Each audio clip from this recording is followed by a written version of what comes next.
I pray for you, and I hope you pray for me. Come on, let's pray. Father, I pray for my brothers and sisters right now that you would touch, bless, lead, guide, and direct them today. Lord, that they might know how much you love them and how valuable they are to you. So, Father, we thank you. In the name of Jesus, we pray.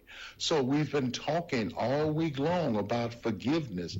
Do not go another day into this new year with hatred or hurt in your heart, because it does no good. It does not bring God glory. Only thing it does is just make you just want to lift up the enemy. And you know, when you lift up the enemy, you don't do any justice to God. God so loved you that he gave his only begotten son, that you might live and have life in that more abundantly. So when you are praying, if you are angry with someone, forgive him, so that your Father in heaven will also forgive you. Forgive, and it shall be forgiven of you. That's what the word says. Colossians 3:13 says, get along with each other and forgive each other. If someone does wrong to you, forgive that person, because the Lord forgave you. That's the second time that all this week we're talking about how much God loves you. And he's talking about his word. Forgive, forgive, forgive. And our Lord and Savior will forgive you for your wrongdoing, for your sin. We must first take the mote out of our eye before we can attempt to take it out of someone else's eye. Because if you can't see clearly to take it out of someone else's eye, if you can't take it out of your eye, how can you take it out of someone else's eye? My brothers and sisters, it's so easy. When we put Christ as the head of our lives, Christ magnifies our lives, and we are able to do far and exceedingly beyond anything that we can even hope or imagine. Matthew 5:44 says, but I say unto you, love your enemies, pray for those that hurt you. Yes, it seems hard, and it is hard sometimes. But, you know, I remember this old preacher told me one time, if I can get over me, I can live with you. And the meaning of that is, if I can put my flesh to death, then I can live with you. I have to put my flesh to death. You have to put your flesh to death, because sometimes this old flesh is so sensitive. Sometimes people say something and immediately there's a wrong feeling and you've gotten hurt. Well, sometimes we just have to distance ourselves from the people that hurt you. Because who wants to be around someone that hurts you all the time? So we have to remember that we can choose. We can choose our friends who we want to be around. Choose people that lift you up. Choose people that care for you. Choose people that will hold you accountable. And choose people that love you, that want to see you grow instead of seeing you cry. That's why you have to choose, my brothers and sisters. Choose you this day whom you will serve. But as for me and my house, we will serve the Lord. Remember, there's a way out of your mess, and it's JESUS. Where can you buy a brand new Nissan with a lifetime warranty? Kingston Pike. Hey, folks, Gerald Anderson with Ted Russell Nissan. You heard it right. Every new Ted Russell Nissan comes with a lifetime warranty, and that's a long, long time. Ted Russell Nissan on Kingston Pike. Good morning, and welcome to AM 1380 WYSH and Ask Your Neighbor. Ask Your Neighbor can also be heard and seen on our website, WYSHradio.com. And if you are in Anderson, Roane, or Morgan County and have Comcast cable, you can watch Ask Your Neighbor on BBB TV Channel 12. Ask Your Neighbor is the program where you call in and do just that. Ask Your Neighbor. Do you have a comment? Do you have a problem? Or do you have a question? Then call in and ask your neighbor. Neighbor, 865-457-1380, or toll free at 877-711-4005. And for those of you that might be listening or watching on the internet, you can email from our website, WYSHradio.com. Just click on the Contact Us button and email your questions. Now sit back and listen as listeners throughout East Tennessee and the entire world answer your questions on Ask Your Neighbor on BBB TV 12 and AM 1380 WYSH. Hey guys, good morning and welcome to Ask Your Neighbor. You know how it works. You call in, you ask, your neighbors call in and answer. I told you I was going to be talking about some stuff here the other day. I had to do some research on it before I wanted to talk about it. I've done the research and I'm going to talk a little bit about it. Before we get into it though, somebody asked me a question. They wanted to find out at the Anderson County Sheriff's Department what happens when we arrest somebody that is an illegal alien. Do we notify ICE? What do we do? And so I asked Sheriff Barker today, and he had Shane Val send this to me. From the beginning, when an inmate comes in, the inmate's booked and processed. During the booking process, it's determined that if he is here illegally, booking staff will notify ICE. ICE notifies booking if they'll place a hold on the inmate after ICE runs them through their system.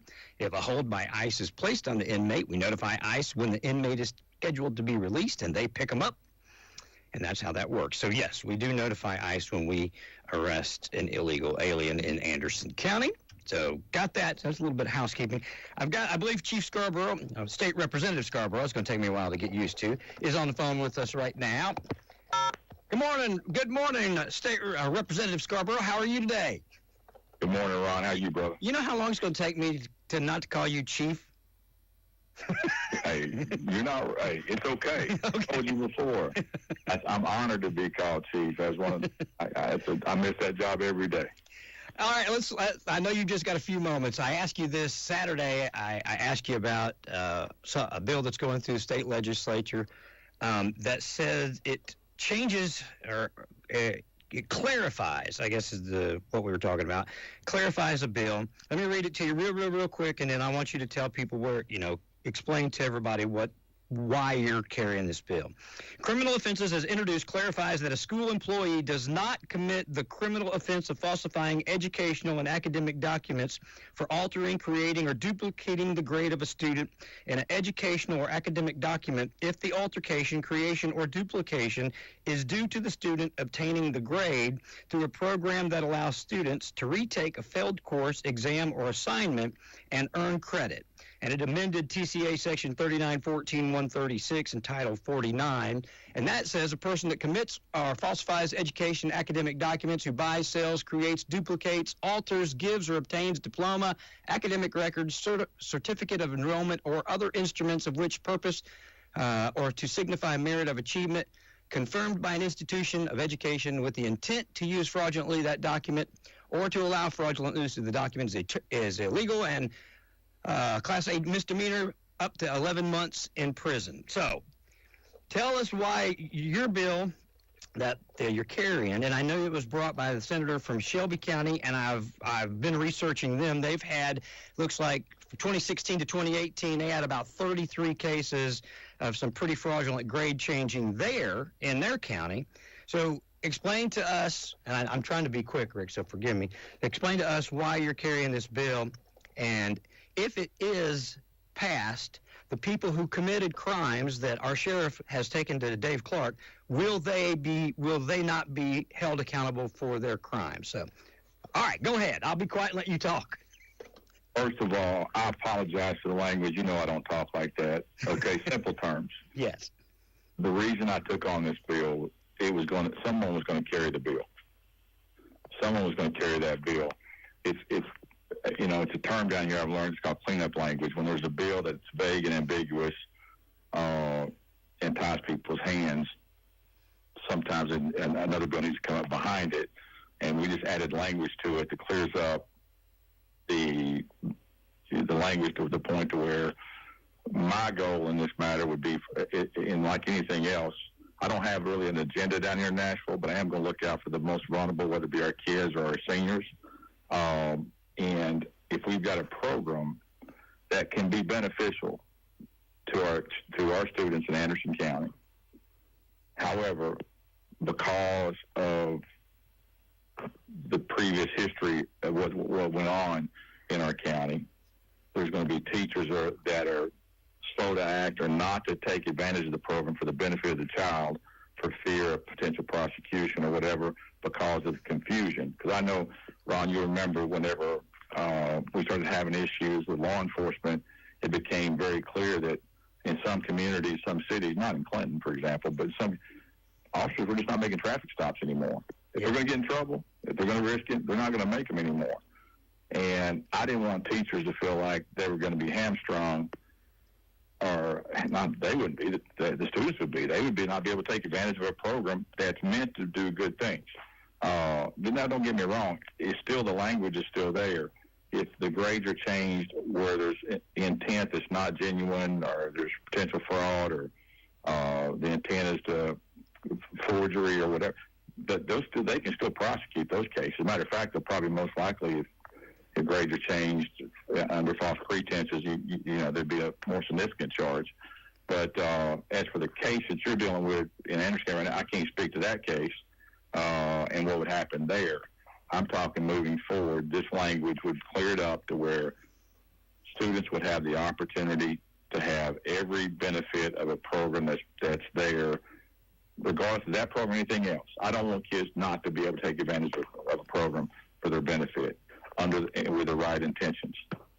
Is it? So I just knew somebody was going to, when I heard about this, somebody's going to take it, and I don't run away from anything, Ron, you know, so I'll be happy to take it and try to represent my county the best I can. In our situation, it was the credit recovery program where kids, right. But it was abused to a point, I think I told you on the phone, where somebody went in under credit recovery and took an entire year of classes in 3 or 6 hours or whatever, and then told them they didn't have to go back to school. If something like that happens again, would the bill that you're passing protect the teacher that administered that? Again, I can't speak to an ongoing investigation or something that's going on right now. What I can say, and Ron, you and I have talked a long time, and you're probably as fluent in some of this as I am because you participate in our Citizens Academy at the police department and everything. It always goes back to intent. If there is intent to commit a crime, or if there's intent to participate in criminal activity, then it becomes, then it can be investigated and potentially prosecuted. Yes. It all goes back to intent. And I know you've got a limited amount of time, so I'm not going to get into anything deeper, but if those of you that are listening, will hang out with me after we speak with Chief Scarborough. I'm going to show you the offenses in Shelby County, because the senator from Shelby County is who is carrying this, Senator Taylor on the Senate side. And I'll show you the reason that he brought that forth, or at least the reasons I believe. They've had some pretty egregious actions there in Shelby County. So let me move on real quick. Well, I've got you because I've only got you for about 8 more minutes. All right. Let's talk a little bit about vouchers. You recently told some folks in the media that you're going to vote no on vouchers. Is it vouchers in general, vouchers as they are currently outlined in this new bill, this new legislation? Tell us where you stand on that, and why you stand where you stand. I'm gonna vote no on the bill. The reason I'm voting no on the bill is my district wants me to vote no on the bill. It makes it pretty simple. Your community sends you to Nashville. Yep. Not the other way around. I don't ask to go and somebody gives me permission. I mean, we had an election. They voted for me to come down here. I know there's probably some folks in the community that are in favor of the bill, but overwhelmingly, the information and feedback I've gotten from our elected bodies throughout the county, through people I go to church with, people I see every day, people that campaign with me that I met at the polls, the feedback in the last few weeks while I've been here has been overwhelmingly for me to vote no, and that's as simple as it gets right there, Ron. I agree with you 100%. I said that back when you were in the race. I will ask you this, though. The way that I've always seen this and said this, as the bill was, as it was written prior, the one that did not pass, it failed, and I don't know what they've rewritten. Mm-hmm. When I looked at it, there was a lot of cost to the state of Tennessee, pushing $400 million. And the only thing I had to compare that with was the state of Arizona, when they proposed that theirs was going to cost X number of $100 million, and they far exceeded that. In other words, the program has cost a lot more than, and also under those terms that were set to go through legislation, up to 75% of the vouchers would go to people that already have their children in private school. That's not necessarily bad, but I think it's something that folks ought to know. As state rep, as your constituent, I would like to have vouchers. I just don't want them to waste or to take away from our public schools. This new legislation said it would make sure that the public schools stayed, quote unquote, whole. I don't know what that meant. I didn't number.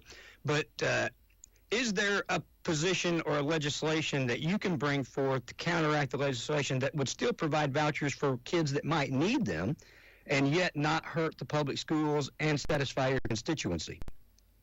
Well, I don't know if we could do that or not, Ron, to be quite honest with you. Right now, my community absolutely overwhelmingly doesn't want them. Is there potential legislation out there? There's going to be a lot of amendments flying around, I would imagine, the next 24 hours by different groups.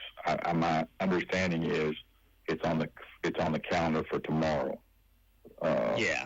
I got to double check that to see if that's the case for a floor vote. But I'll double check that. And is the cost, as far as the future costs, Ron? Tennessee's thriving right now. Population increases. We're thriving. Population increases across the state. We're a popular place to move to. Obviously, that generates additional income for our state. I'm sure that's why there's optimism that we can do measures like that. And all due respect to my other representatives, they may feel like it's going to work in their district and it's going to benefit their folks. There's other representatives that didn't feel like it's going to harm their community, and maybe that's why they're okay with doing it. It was interesting. I had a veteran rep down here the other day that told me, he said, just let me give you one piece of advice, Rick. Your vote doesn't mean any more than the guy beside you. True. And vice versa. We're here to represent our district. Vote your district first. And then, and he said, if you vote your district, he said, then you're doing your district a good deed. And that's all I want to do. And that's what I'm here to do, is represent you all back home.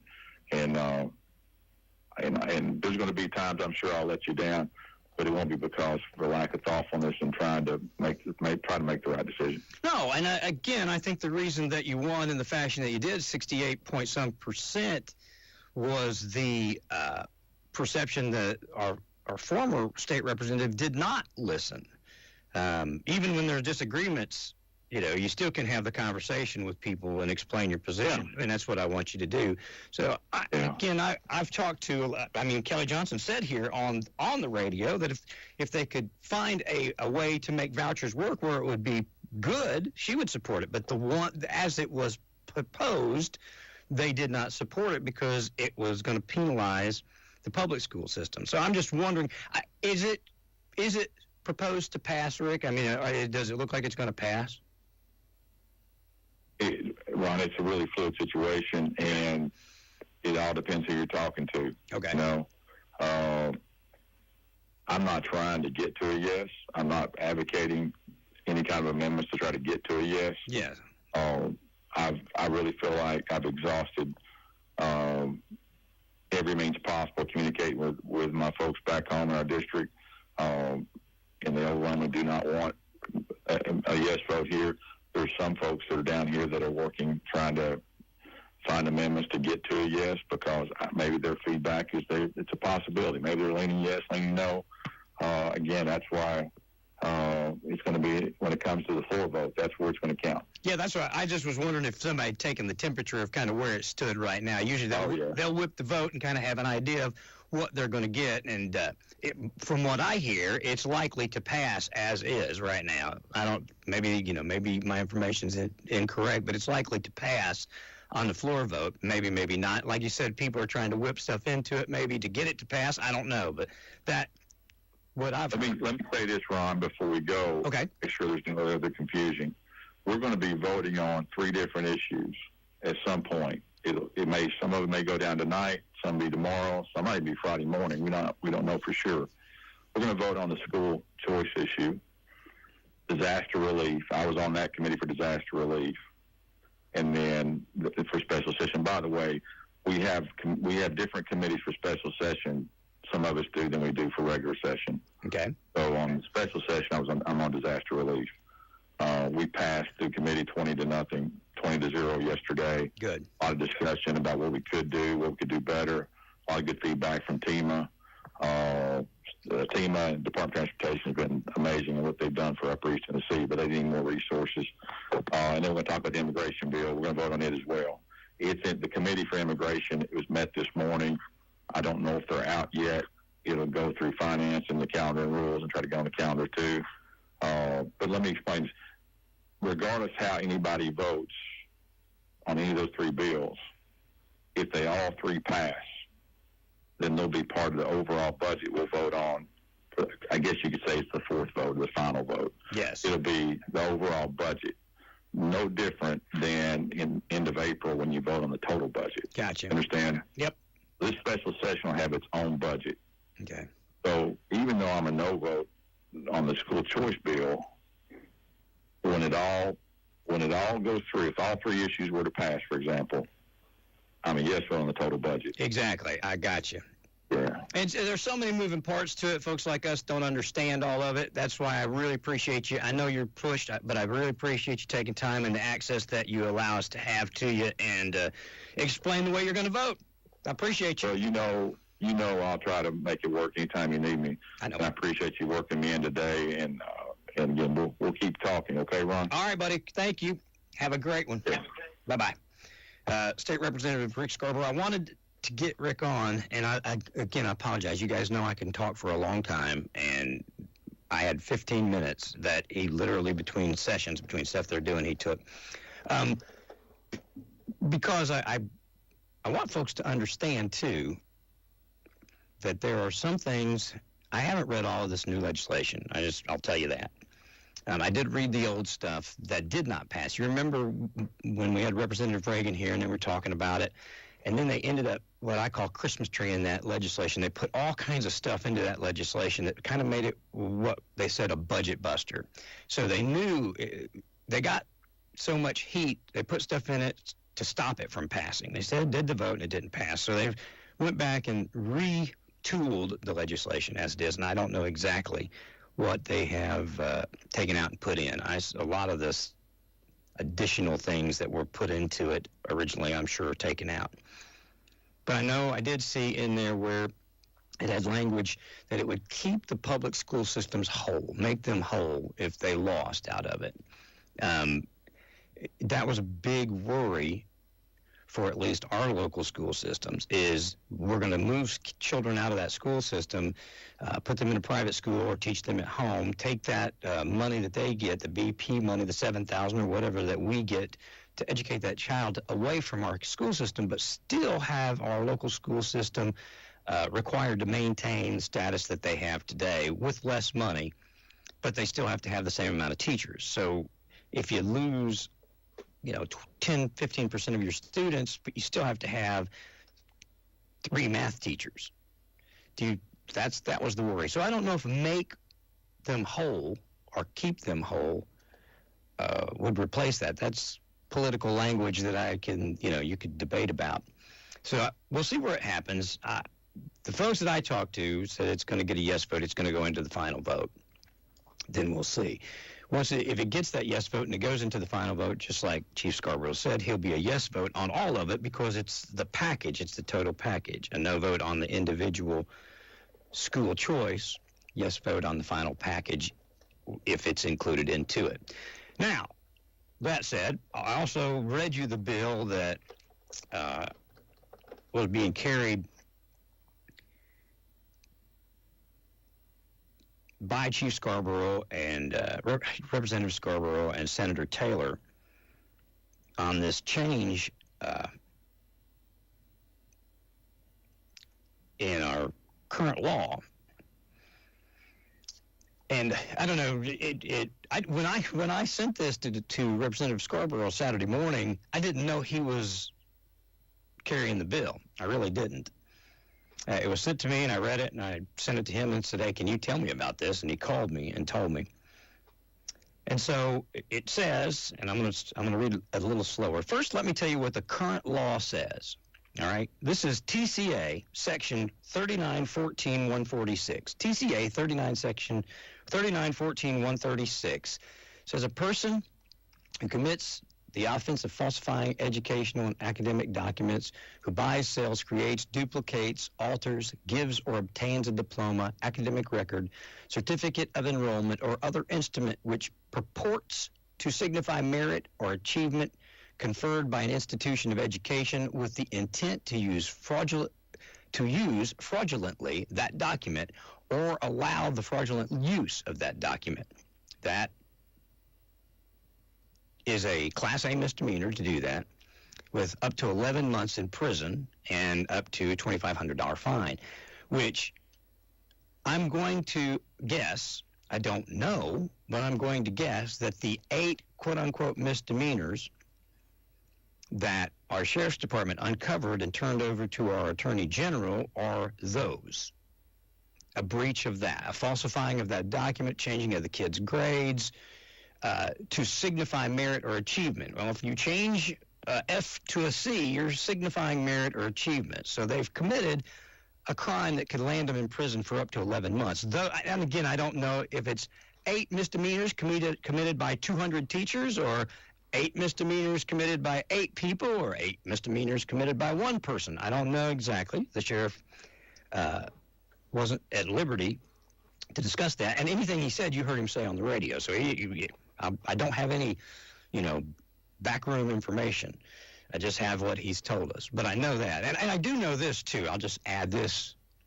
I know that there are people that participated that have not been reprimanded, have not been fired, or certainly haven't been publicly reprimanded or fired in our school system right now. And I think that's abhorrent, that we have people that knowingly, willingly change grades, people that are currently teaching your kids right now. And if they get mad enough at you, they could change your kid's grade to an F and fail them. That's what they did. They changed it to better grades, but just keep that in mind. Now, my question is the bill that's being carried, it says that if it clarifies, I'll just read it. As introduced, clarifies that school employee does not commit the criminal offense of falsifying educational and academic documents for altering, creating, or duplicating the grade of a student in an educational or academic document if that altercation, creation, or duplication is due to the student obtaining the grade through a program that allows students to retake a failed course, exam, or assignment and earn credit. Well, the big problem that we had is called credit recovery. We're just that. They went in, had quote-unquote failed a class, and they go in and get the opportunity to make it up. Credit recovery. The problem was it was misused. Some people went in and took credit recovery for an entire semester without even taking the class to fail it in the first place. Do you understand what I'm saying? So is it a little ambiguous if teacher A decides that student B can go and take credit recovery and take a whole semester of classes in 3 hours and then leave on your football scholarship? Does that clear that teacher of wrongdoing? I don't know. I'm sure that there's an attorney that would use this to argue if it is put into put into law. I would argue immediately that, hey, it's not against the law. It says right here it's not against the law to change as long as it's credit recovery and not otherwise. However, the intent of the bill, as told by Representative Scarborough, who's carrying it, the intent of the bill is to clarify the law in so much as now teachers that are afraid to use credit recovery would be able to use it without fear of retribution. The only thing I'll say is Why would the teacher be afraid of using credit recovery? Well, because a bunch of them, over 1,500 times in Clinton High School last year, credit recovery was used to lie about kids' grades to cheat. So now people are afraid to use it because there's a spotlight on it. Is that, and I understand that, just like Chief Scarborough said, when there was so much angst against police officers, some police officers just weren't making stops they normally would have made out of fear of retribution, lawsuits, and things that have been going on in this country under the prior national federal administration. So I understand the point. I understand the premise. And I'm not even going to argue if it's needed or not needed. I don't know. I told you that I was going to do this. When I found out that the senator from Shelby County was carrying this bill, I wanted to find out what all had been, well, hang on, I need to get this pulled back up. I wanted to find out what kind of grade scandals had come out of that area for a state senator to need to amend the law.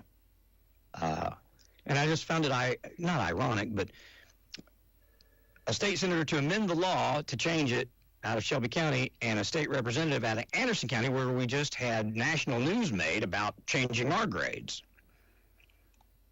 Okay, so let's see. I'm sorry. I had this pulled up and I lost it, but I'm pulling it back up right now. All right. I'm going to start here. It looks like that starting back in 2016, they started having some problems in Shelby County. I'm just going to skip up here to what is the latest, which is 2018. So that's, we got 6 years behind us. So that's 6-7 years behind us on this in Shelby County. So the district announced a press release that the football season had been halted after complaints from audits revealed students' grades on transcripts did not match their report cards. They fired the clerical assistant. They had about 33 different offenses in Shelby County of what looked like just egregious grade changes, in this case, to clean up transcripts to make kids in more eligible for sports. Testimony from the school records secretary at the center of this grade tampering scandal that erupted back in 2016 pointed to lax oversight by Shelby County schools. The Memphis district defended firing Shirley Quinn, the secretary who worked at Trezevant High School for more than 2 decades for allegedly changing grades without authorization. Sound familiar?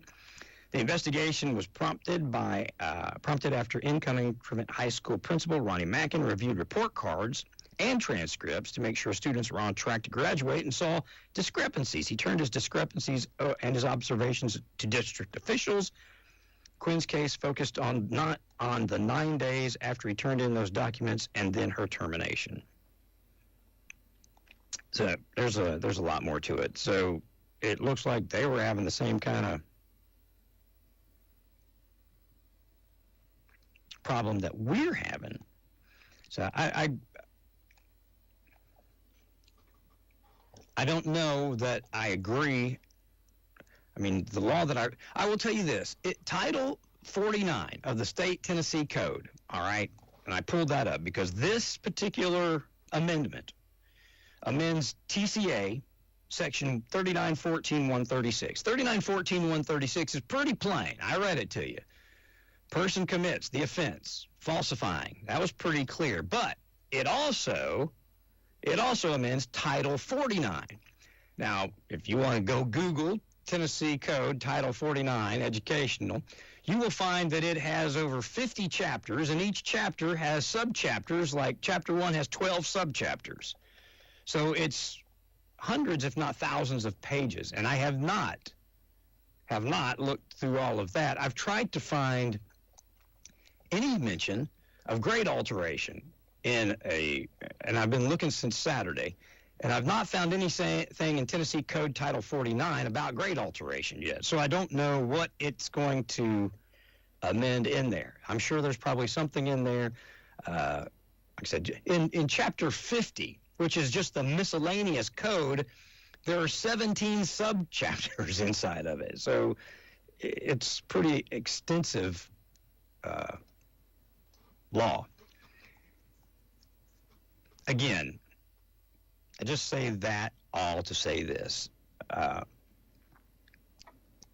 There's been no finality to what went on here at Clinton High School. Except so much as to, and I want to make sure that I talk about all the positive things that go on as well.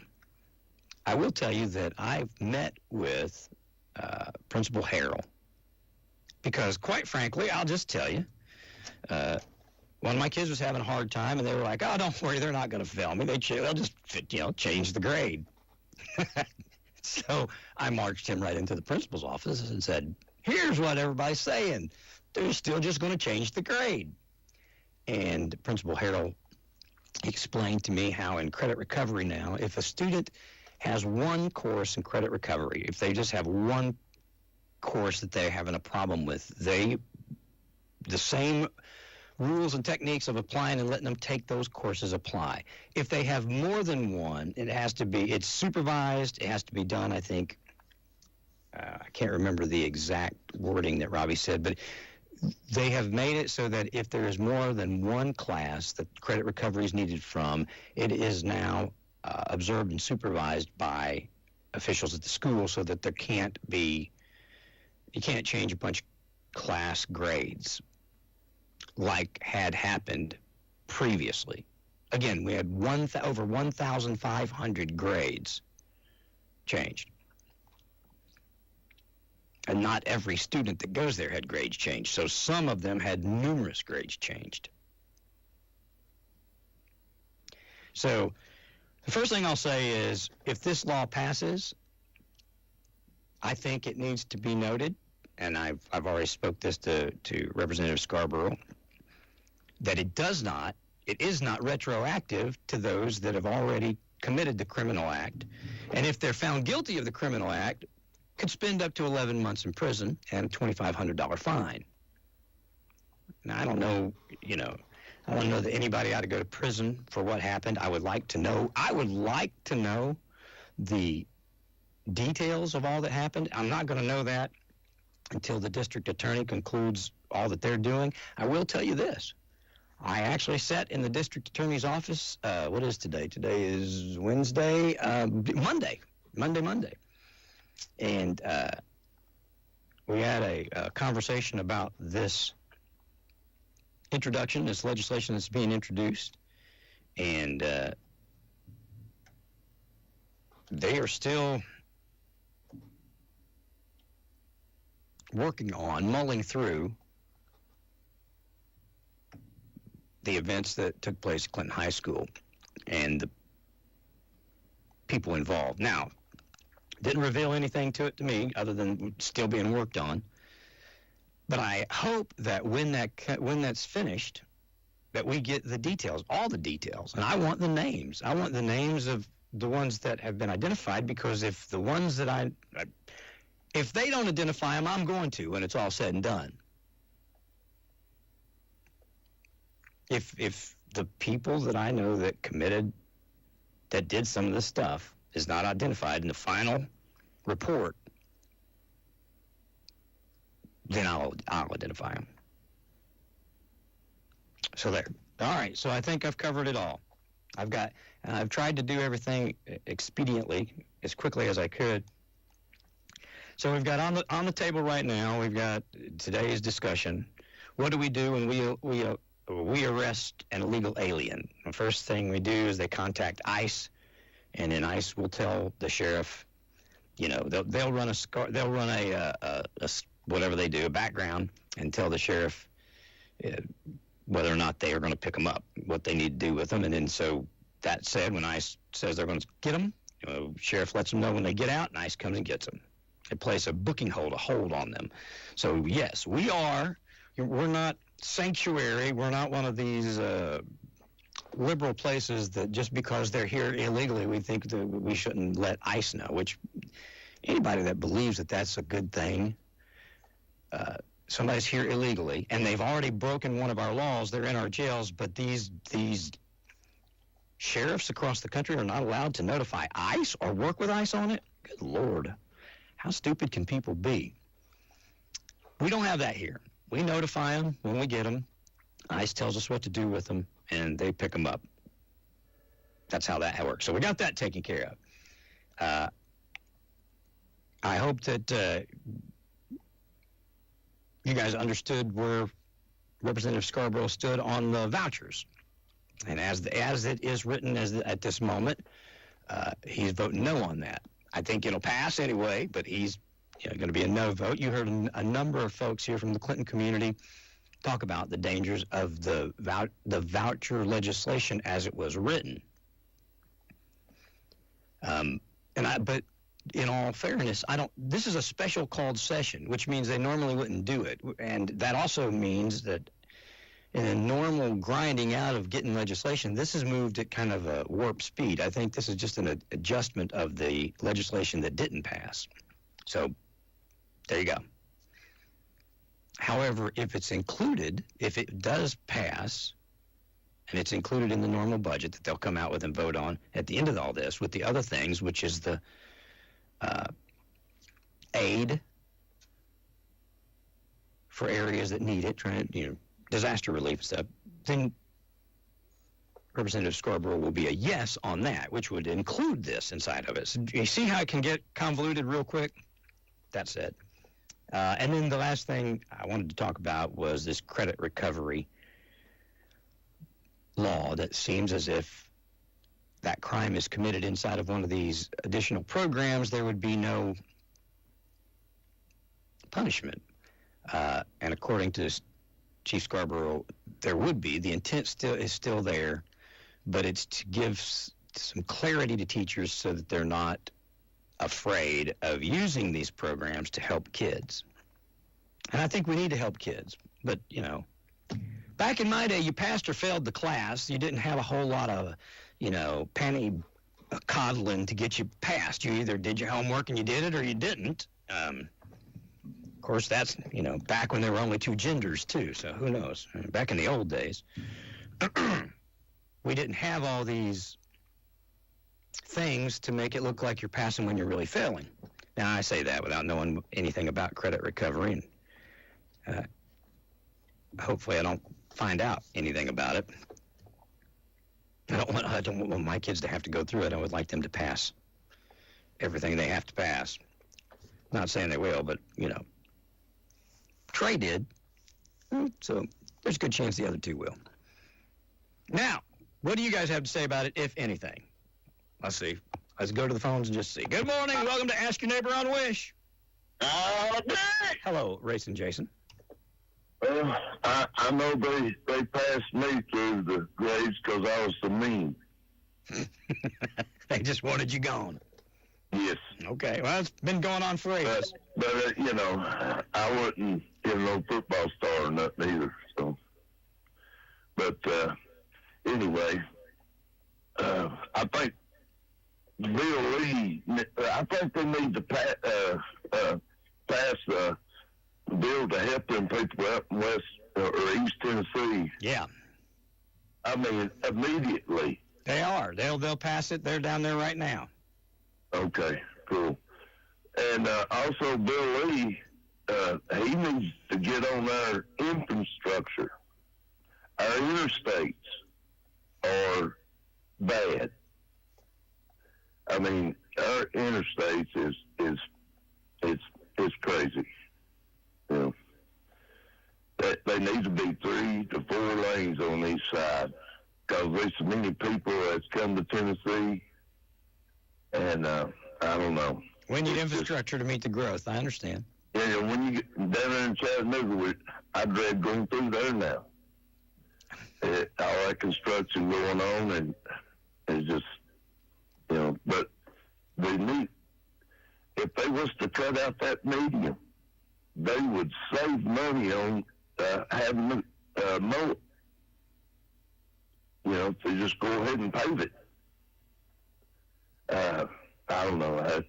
It just irks me because you can go up there in Kentucky, and as soon as you get up to the 29-yard line, there's 3 lanes all the way, and they ain't hardly any backups unless they have a big wreck or something. But our laws says you got to get over with emergency vehicle lights on the shoulder. Yep. Okay, that causes on a 2-lane, that causes it to jump down to 1 lane in a hurry. Yep, I've been there, no done warning. Yep. Except for the lights. Yep. And then it's you back up and you back up. It's just a mess. I think, and I'm sure that there's other people that think the same. I mean, you go up 81 and it's pothole city, and go up Jellicoe, head up toward Caribou Mountain, that road, before you get to the 3-lane up there. They needed that forever, but they need to come on down and finish paving all the way from, oh man, golly, Jellicoe was bad. Oh my gosh, Jellicoe was bad. Anyway, I just want to get on here and run my mouth a little bit, and I thank you, Rob, for letting me run my mouth. Well, anytime, buddy. That's what we're here to do. But, I think, well, anyway. Well, I encourage your state rep, Rick Scarborough. You also, when you talk about Campbell County, Jellicoe up in there, that's Ed Butler. And then your state senator, Randy McNally. And you also got Dennis Powers up that way. So Dennis Powers, Ed Butler, Rick Scarborough, Randy McNally, those 4 people right there. Yeah, I need to get their number and call. Yeah. Heck yeah. But anyway, just y'all be careful and pack a lot of patience with you when you go traveling. I'll tell you this. Tennessee's in a really good place with our infrastructure. Most places, they either have to borrow money, get bonds to do it.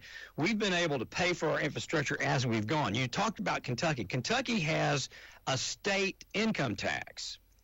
And so there's a lot that goes into it.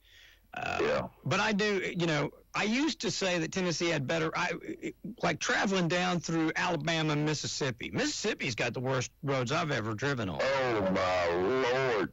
I mean, Louisiana. Yeah. I mean, they're concrete, but oh, yeah, beat you to death. Yeah. I'd never seen anything like that. So I would say Tennessee's got better roads.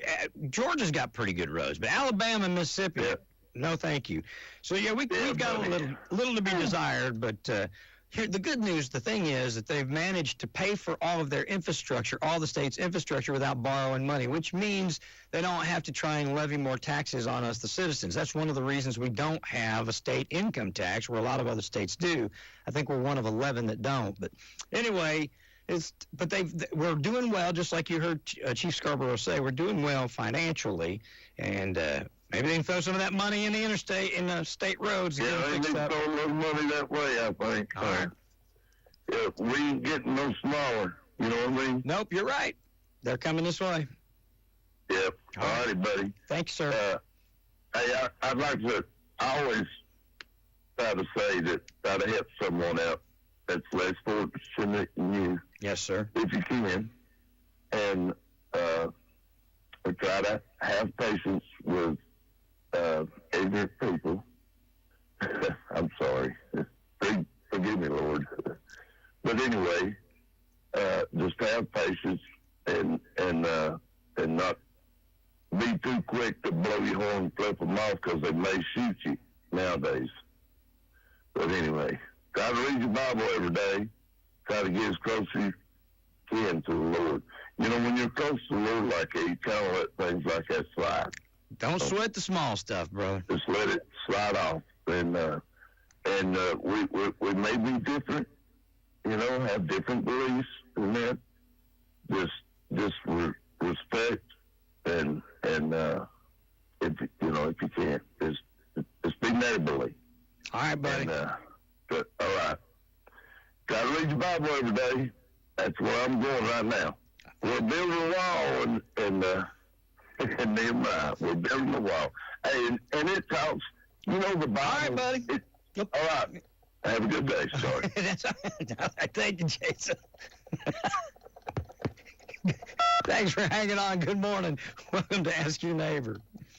Yeah, well, I tell you what, Ron, I just wanted to call in. I don't get to listen as much as I used to, but I just wanted to call in and thank you for the Ask Your Neighbor program and for breaking stuff down for us, that us people that, we don't understand laws and stuff like that, and breaking it down and explaining it to the public. Well, is this Kenny? I appreciate that. Is this Kenny? I listen every chance I get because I love to listen to Ask Your Neighbor, but thank you. One little thing I did want to ask, and that is, does not the federal government play a part in giving money to the states that help them fix their roads? I think so. I don't know exactly, but I think there's federal funding for part of the interstates, but I'm not sure exactly how much it is or is not. I can try and see. I can find out for you, though. Oh, that's okay. I was just wondering because I am sure that that's true. I'm not positive, but I'm pretty sure that the federal government plays a big part in our interstates because our interstates are federal and our county roads are county. Our state roads are different. It's what I always thought. I could be wrong on that, but. Well, I think the states bear some burden in the interstate that runs through their state. If you remember, they had in the last administration, it was called the something Infrastructure Act. I can't remember what they called it. It didn't do anything for infrastructure, but I know that. Yes, there is federal funding for interstate infrastructure. The federal government funds interstate infrastructure through the Federal Highway Act program. It's administered through the Federal Highway Administration. It distributes fundings to states based on formulas and federal law. So there is federal money that comes through to the state to work on infrastructure on the interstates. And then, of course, state roads are state roads that we have our own money for, county or county, and city or city. Yeah, so maybe the reason that our roads are in bad shape could be because we've not had any funding from the government, because our money is going everywhere else except for the United States is probably part of the problem. Well, hopefully that's going to change here in the next little bit. Yeah. Well, I tell you, I certainly hope it does. One more thing, and I will hush. These gas prices, Lord have mercy, they've jumped to, I think, $2.98 or something like that at the interstate. And what I was wondering is why that in Lake City, and I don't know about today, but in the last few weeks, it's been 20 to 30 cents a gallon cheaper than it is at the interstate. It's the same thing I saw at the interstate, how much it was, and then up by my house, it was, like 12 cents cheaper. It stayed the same at my house by the Rocky Top. I don't know.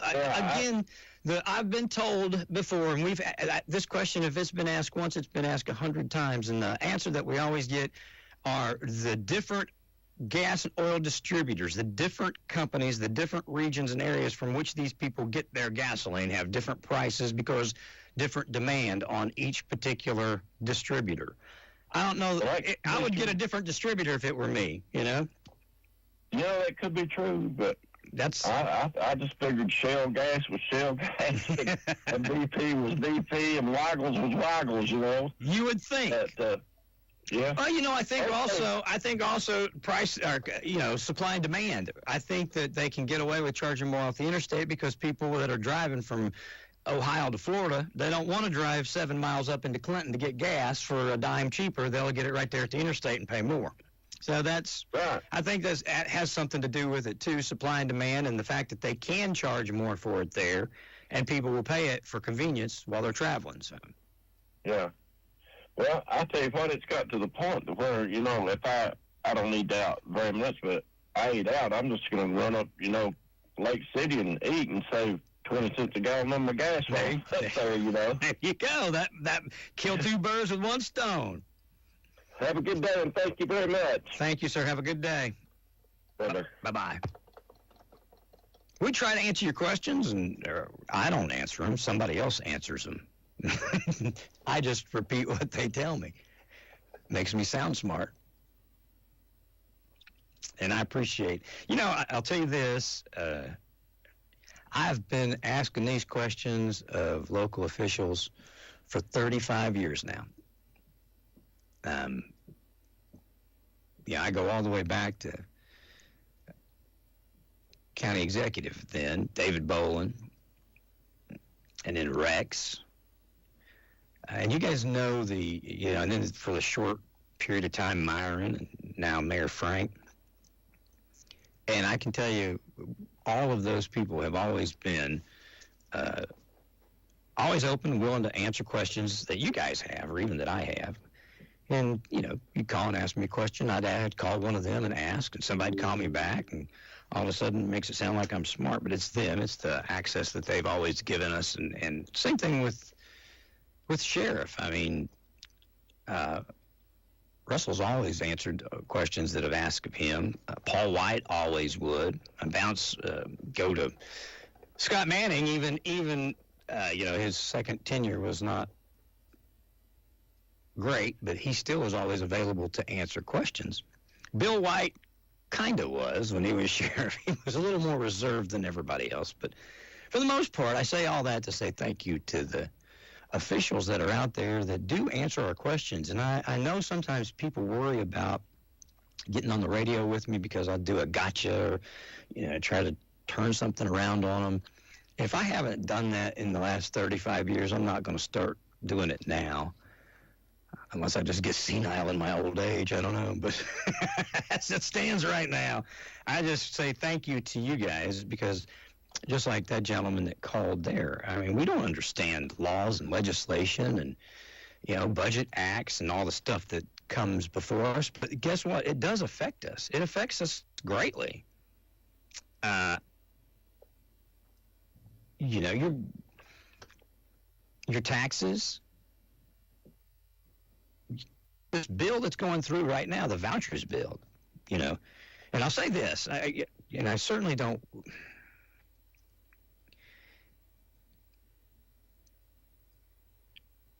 I will say this,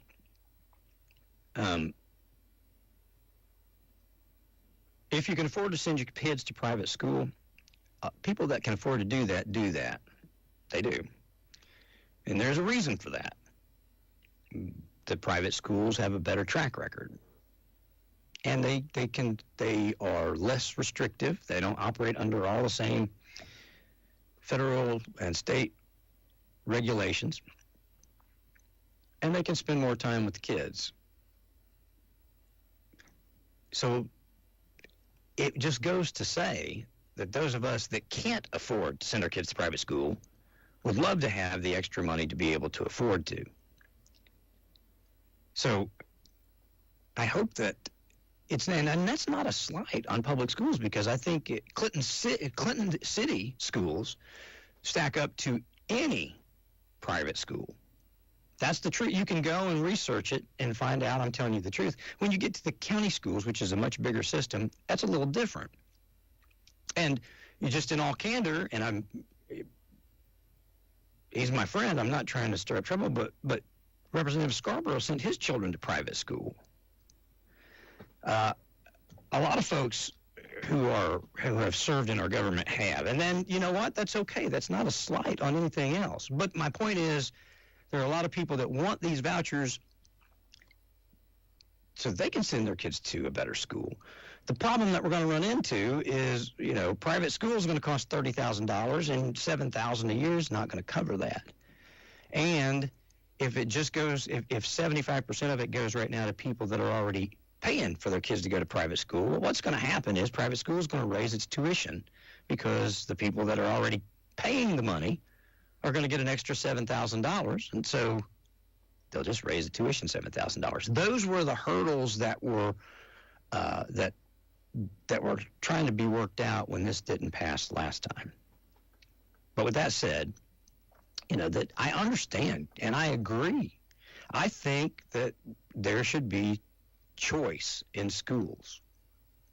But I don't think you hurt our public schools in order to give that choice, because there are people.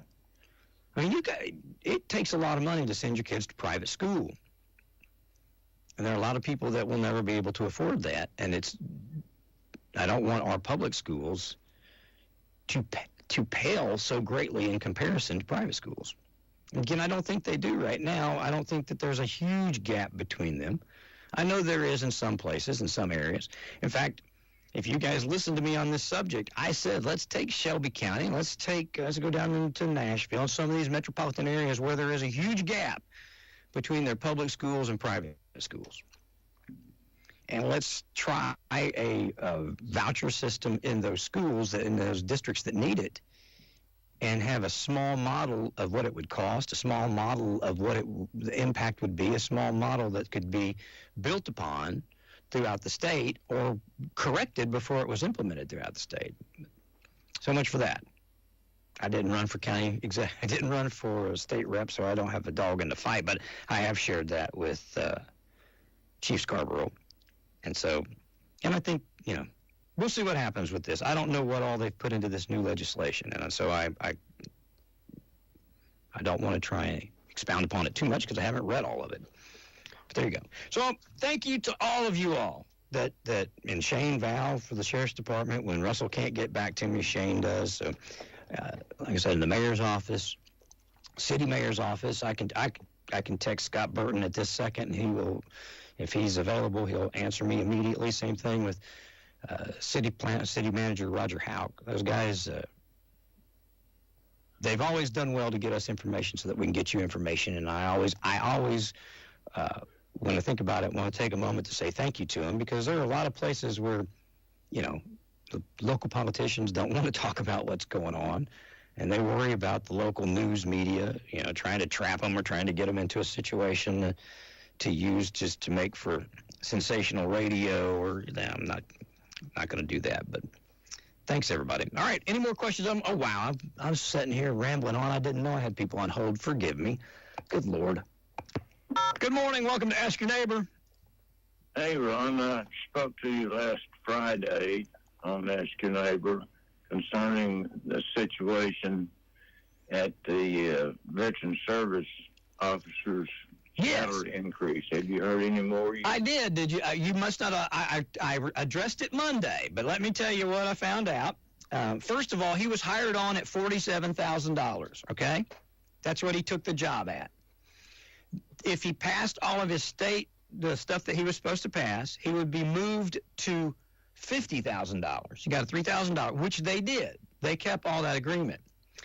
Now they're asking for an additional 20% salary increase, which I think is going to pass if it didn't already pass. But the pushback was that would put him at the same place that they made Leon work for 14 years to obtain. And this guy's just not been there a year yet. So that was the pushback. But I think he's going to get it. But that was the pushback that you heard. The raise that was told if he completed the certification and stuff, he did get. That took him from $47,000 to $50,000. This will take him from $50,000 to $60,000 because it's a 20% raise. All right. Thank you for your information. I guess I missed it on Monday. That's I kind of glazed over it like that. But again, the people that pushed back said, Leon started at this, and he worked for 13, 14 years to get to this level. And now, the question is, does the job now start at this level? Is this the starting pay, or do people need to work their way up? That was in my understanding, that was kind of the pushback. Okay, thanks for the info. Have a good day. You're welcome, sir. Thank you. Bye-bye. Good morning. Welcome to Ask Your Neighbor on WYSH. Good morning to you, Ron. Howdy. What's up, Mike? Well, I was going to even touch on another subject there. Is there a election commissioner? Oh, yeah, I talked a little bit about that yesterday, too. Oh. Or the day before. Where was I at yesterday? The day before, I'm sorry. It was Monday. Stephanie was here yesterday. The day before, I talked a little bit about Mark. Okay, then I just don't understand what that guy's doing. He's went over budget a couple times. That's what he's doing.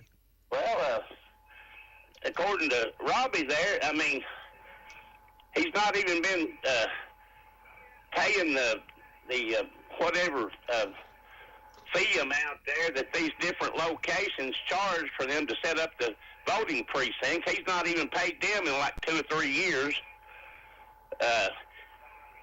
He didn't pay the workers that worked there. Robbie had to pay the workers that worked there just to prevent a lawsuit. Yeah. So I guess commission there has, the chairman, I guess, there has drafted a letter or something to Trey Hargett there to... it's a vote of no confidence, basically. No confidence, like 10-4. Yeah, it's a vote of no confidence. And I don't, right, they could have worked it out without it going through all this problem, but with all this publicity, but I kind of think maybe they wanted the publicity, wanted to kind of shine a light on the issues that were going on.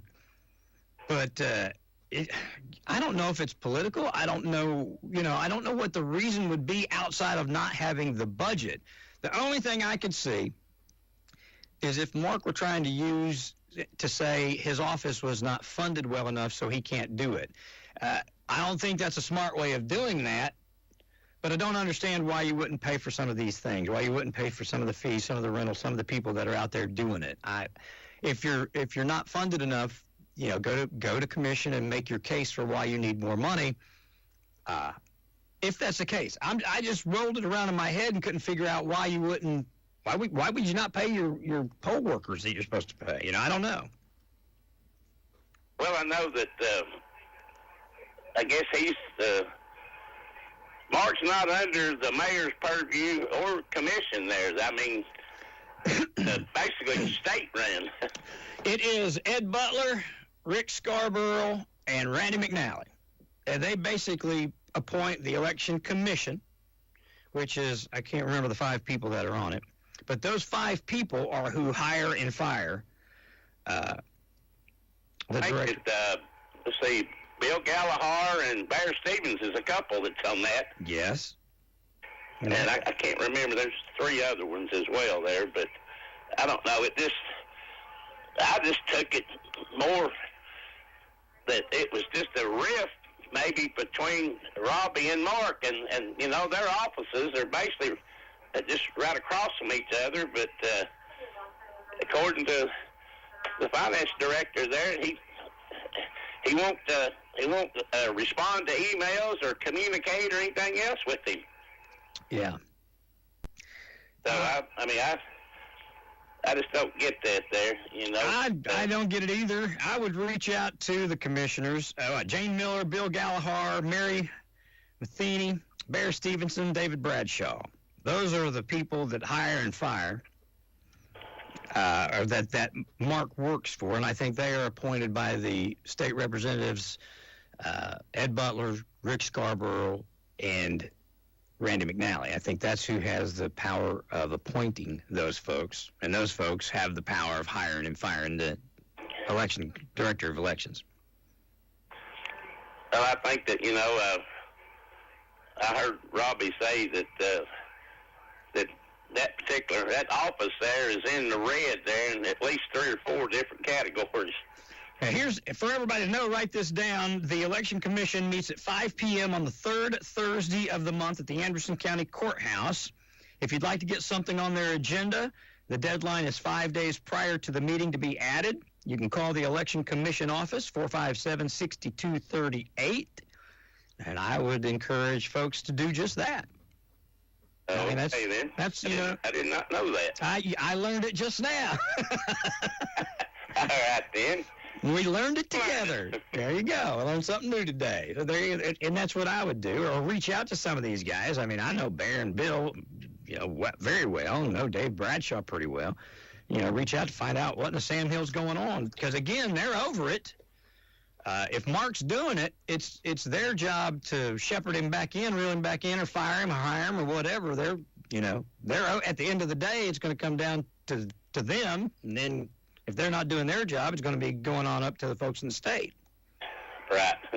Yeah. Well, I know that, of course, I don't know how long Mark has held that job there. It kind of shocked me because the only reason I knew him was because if I needed something from Comcast, he worked there, either paying my bill or getting some new equipment. No, I can't remember how long he's been there. It's been a while. It's been a while. Sure enough there, but anyway, there we got a little more of this sunshine coming today there. If this wind wasn't blowing so hard, it'd be even nicer there, but I'll take this over what we went through. Hey, we're going to be up to almost 60, 57 degrees today, pal. Oh, man, I'm telling you there. I'm ready for it. I like it. Me too. I like it. I do. All right, Ron. Enjoy the rest of your day, buddy. Thank you, pal. Have a great day. Bye-bye. All right, bye. Yeah, reach out to your election commissioners and find out. I'll just tell you the truth. That kind of caught me by surprise. That got around me. I did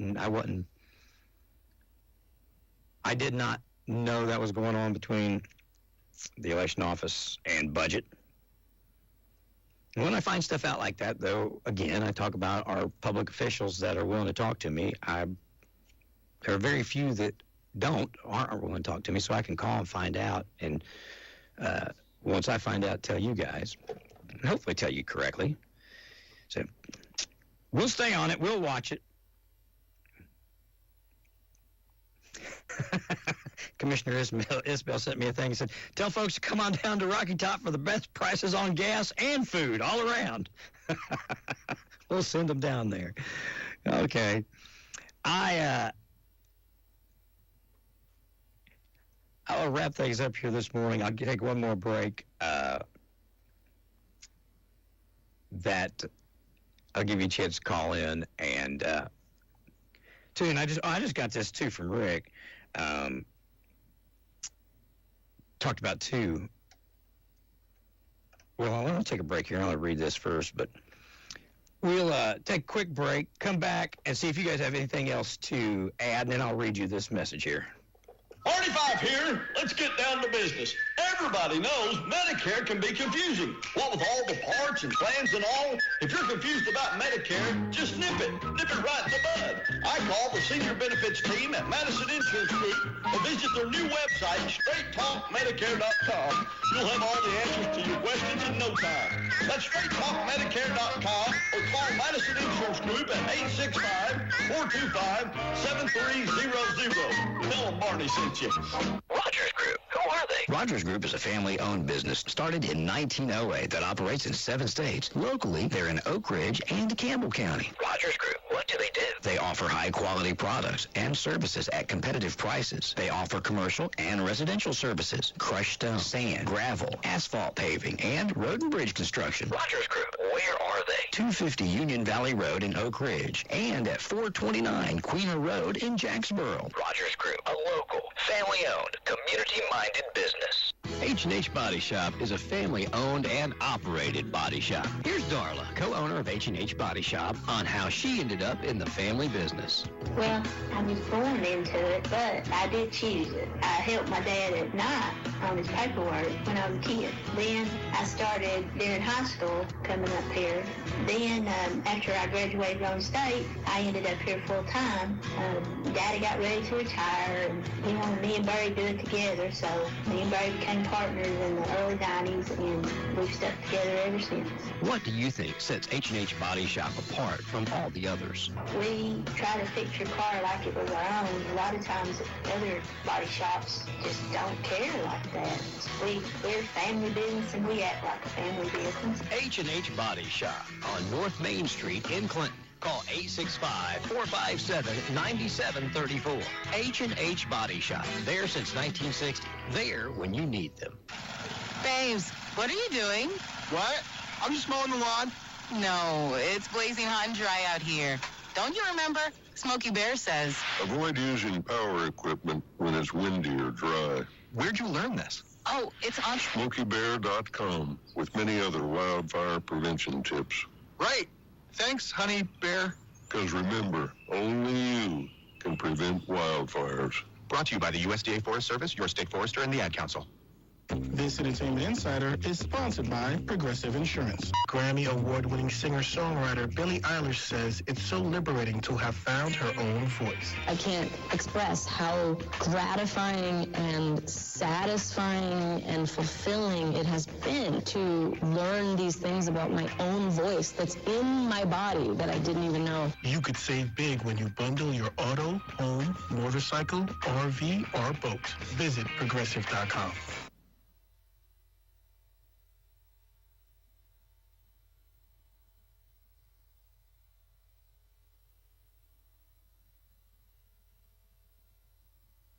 Over the past month, you've heard Dr. Mark Smith, physician of Way to Go Weight Loss, advertising about a new shot that is helping hundreds of people lose weight here in East Tennessee. This shot is so good that I recommended it to my mom. Here's my mom, Gail Meredith. Hello. Hi, Mom. Have you got just a minute for me to ask you about Way to Go Weight Loss? I think so. All right. When did you first go to Way to Go Weight Loss? I first went in April of this year. How much weight have you lost so far? So far, I've lost 30 pounds. Have you altered your diet or your exercise or anything? No, I feel like it is just the medicine. Okay. I haven't made any other changes. Would you recommend it to other people? Oh, yes, I definitely would and have. If you want to lose weight, call Way to Go Weight Loss now. Call 865-219-8650. 865-219-8650. So we have 5 locations in Sevierville, Knoxville, Cedar Bluff, Oneida, and Kingston. Way to Go Weight Loss and Anti-Aging Medical Spa. All right, guys, 865-457-1380, 877-711-4005. I'll get you guys there here in a minute. I got a message from Rick. I want to tell you this because I don't want any misconceptions about what I was saying or doing. It said, Ron Molly called me about on the radio that you mentioned kids went to private school. Don't forget the reason that the kids went to private school was due to, and it's here getting fired. If you guys remember, there was back in 2009 the instance where the city manager and the police chief, the city manager fired the police chief. Police chief was reinstated. It created just a bunch of absolutely, it was wrongful termination in the beginning, and it shouldn't have caused the problem. It should have never, ever happened, but it created if you guys were here, you remember what I'm talking about. It said that's why my kids were doing very well at Clinton, but that's why he moved them. So that, I wanted to tell you that. He asked me to tell you that. Didn't want to sound like he was slamming the school system, which I don't think that I did. My point that I'm making is that a lot of folks that have the opportunity that can do, and the reason that they do a lot of times is because whatever your need is, whether it is underperforming or because of something like this, you have the option. Some people have the option to go to private school and some people don't. So even if it was a situation like this to where there was something political that caused your children not to get the education they were supposed to in a public school, would these vouchers provide the opportunity to help an individual get them into a private school? Thus is the point that I was trying to make. I'm not trying to, I could go on and on about city council members whose kids went to private school. I could tell you a lot of people whose kids went to private school. I don't begrudge that. I think that that's fantastic. My kid, Trey, went to private school in the 8th grade. But it just didn't work for him. And our city schools worked, or our county schools worked a lot better. Excuse me, 7th grade, he went to private school. Well, I understand that completely and absolutely. Certainly not trying to throw anybody under the bus. I am the largest, as far as media goes, you're not going to get a better champion for Clinton City schools than I am. And I'm trying my best with Anderson County schools. I hate the lack of transparency. I can call Kelly Johnson today and find out anything I want to know. It's getting where I'm getting more information from our county school board through to Tim, but I just not quite as transparent as I think they ought to be. I think there's problems and they don't, That's my point. That's what I was trying to say. That's, So we can talk about my kids all day long too. I don't mind about that at all because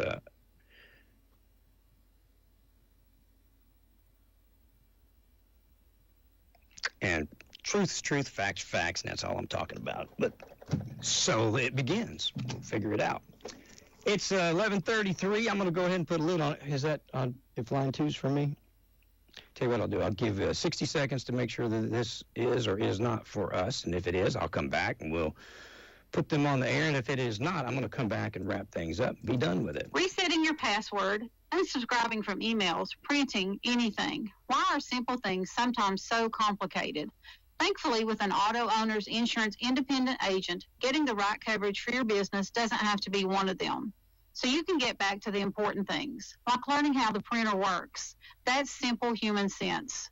Contact Fox Insurance Group at 865-482-0513 or find us online at grayfoxins.com today.